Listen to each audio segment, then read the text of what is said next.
இது வந்து நம்ம சேனலில் வறுத்து அரைச்ச மீன் குழம்பு தாங்க எப்படி செய்யுதுன்னு பார்க்க போகிறோம். அது ஃபஸ்ட்டு நான் வந்து கடாயை ஹீட் பண்ணிட்டேன். இப்போ இதில் கொஞ்சமாக எண்ணெய் சேர்த்துக்கலாம். ஒரு 2 ஸ்பூன் எண்ணெய் சேர்த்துக்கலாம். இது எண்ணெய் காயட்டும். இதில் எண்ணெய் காஞ்சதும் ஃபஸ்ட்டு வெங்காயம் சேர்த்துக்கலாம்.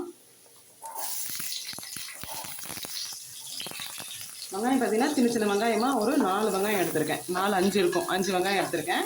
ரொம்ப சின்னது இந்த வெங்காயம். அதனால் நீங்கள் சின்ன வெங்காயம் இருந்தால் சேர்த்துட்டிங்கன்னா அவ்வளோ டேஸ்ட்டாக இருக்கும். அது இருந்தால் சேர்த்துக்கோங்க. இப்போ இது கூடவே ஒரு 10 பல் சின்ன சின்ன பல்லாக இருக்கவே நான் 10 பல் பூண்டு சேர்த்துருக்கேன். பெருசாக இருந்தால் ஒரு 4-5 சேர்த்துக்கோங்க போதும்.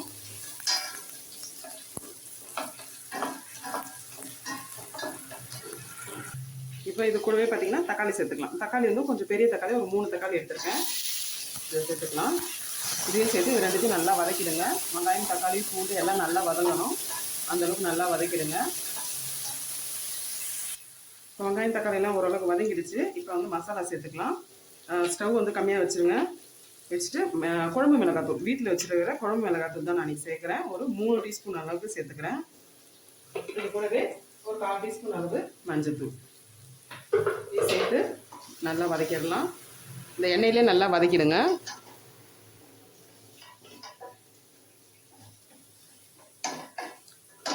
இது கூடவே ஒரே ஒரு பீஸ் வந்து தேங்காய், துருவின தேங்காய் வந்து 2 ஸ்பூன் சேர்த்துக்கோங்க. நான் இந்த மாதிரி இருக்கிறதுனால ஒரு பீஸ் தேங்காய் வந்து நல்லா கட் பண்ணி சேர்த்துருக்கேன். தேங்காய் வேணால் சேர்த்துக்கோங்க, அது வந்து ஆப்ஷனல் தான். இல்லாட்டி நீங்கள் இது வரைக்குமே போதும்னா கூட சேர்த்துக்கலாம்.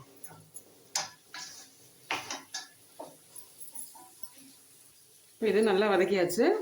இப்போ இது நல்லா ஆஃப் பண்ணிடலாம். இப்போ ஃபஸ்ட்டு ஆஃப் பண்ணிவிட்டு இது நல்லா ஆறட்டும். ஆறிட்ட பிறகு மிக்ஸி ஜாரில் மாற்றி நம்ம நல்லா நைஸாக அரைச்சி எடுத்துக்கலாம். பார்த்தீங்கன்னா நம்ம வறுத்து அரைச்சதை வந்துட்டு இந்த பிறகு நல்லா பேஸ்ட்டாக அரைச்சி எடுத்தாச்சு. இப்போ நம்ம குழம்பு செஞ்சிடலாம். நீங்கள் மண் சட்டியில் செஞ்சீங்கன்னா இன்னும் நல்லா சூப்பராக அருமையாக இருக்கும். நான் இன்றைக்கி கடாயில் தான் செய்கிறேன். இப்போ வந்து கொஞ்சமாக எண்ணெய் சேர்த்துக்கலாம். இப்போ எண்ணெய் காஞ்சிடுச்சு. எண்ணெய் காஞ்சதும் கொஞ்சமாக வெந்தயம் சேர்த்துக்கலாம். இந்த வெந்தயம் நல்லா பொரியட்டும்.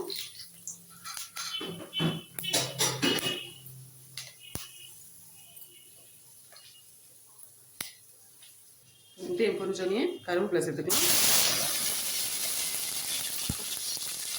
கருவேப்பிலை 2 வெங்காயம் வந்து பொடியாக நறுக்கி வச்சுருக்கேன், அதை சேர்த்துக்கலாம். வெங்காயம் நல்லா வதங்கி வரட்டும்.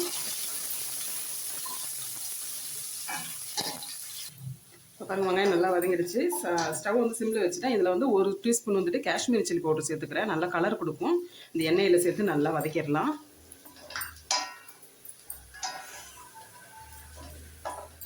இப்போ இதில் நம்ம அரைச்சி வச்ச மசாலாவை சேர்த்துக்கணும்.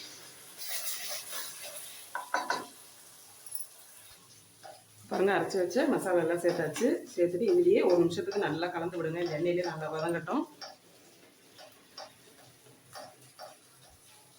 இப்போ இதில் தண்ணி சேர்த்துக்கலாம். கொஞ்சமாக மிக்ஸி ஜாரையே வந்துட்டு அலசி ஊற்றிருக்கேன். இப்போ ஸ்டவ் வந்து நல்லா ஃபுல் ஃப்ளேமில் வச்சுக்கோங்க. இப்போ இது கூட பார்த்தீங்கன்னா நல்ல பெரிய நெல்லிக்காய் சைஸில் வந்துட்டு புளி வந்து கரைச்சி வச்சுருக்கேன். இப்போ இதை சேர்த்துக்கலாம்.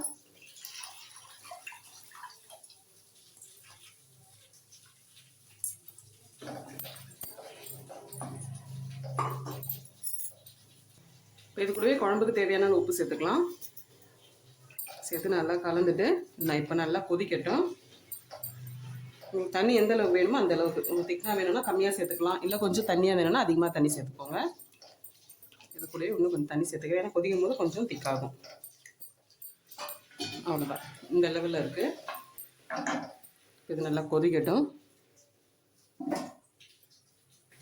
இப்போ பாருங்கள், இந்த மாதிரி கொதி வருது பாருங்கள். இப்போ வந்து ஹை ஃப்ளேமில் தான் வச்சுருக்கேன். இந்த மாதிரி கொதி வந்தோடனே நீங்கள் ஸ்டவ் வந்து சிம்மில் வச்சுருங்க. அப்போ தான் அது மெதுவாக கொதித்து எண்ணெய் திரிஞ்சு வரும்போது குழம்பு வந்து அவ்வளோ சூப்பராக இருக்கும்.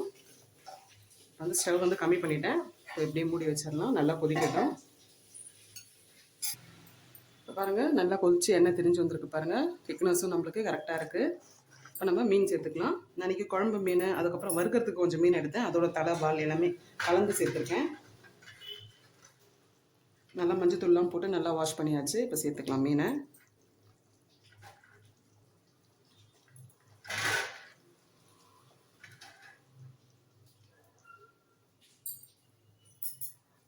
சேர்த்து நல்லா கலந்துருங்க.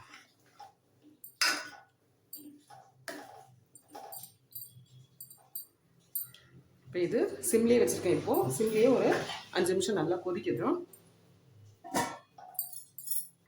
இப்போ நம்மளுக்கு மீன் நல்லா ஒரு 5 நிமிஷம் போல் கொதித்து நல்லா வெந்துருச்சு. இப்போ ஸ்டவ் ஆஃப் பண்ணிக்கலாம். இது மேலே கொத்தமல்லி லைட்டாக தூவிக்கலாம். நம்மளுக்கு இப்போ சூப்பரான ஒரு மீன் குழம்பு வந்து அரைச்சி விட்டு மீன் குழம்பு ரெடி ஆகிடுச்சு. இதே மாதிரி நீங்களே செஞ்சு பாருங்கள். எப்படி இருந்துன்னு சொல்லிட்டு கமெண்ட்டில் சொல்லுங்கள். இந்த வீடியோ உங்களுக்கு பிடிச்சிருந்தா லைக் பண்ணுங்கள், ஷேர் பண்ணுங்கள். மறக்காமல் தஞ்சை கிச்சன் கலாட்டாக்கு சப்ஸ்கிரைப் பண்ணாதவங்க சப்ஸ்கிரைப் பண்ணுங்கள். தேங்க்யூ.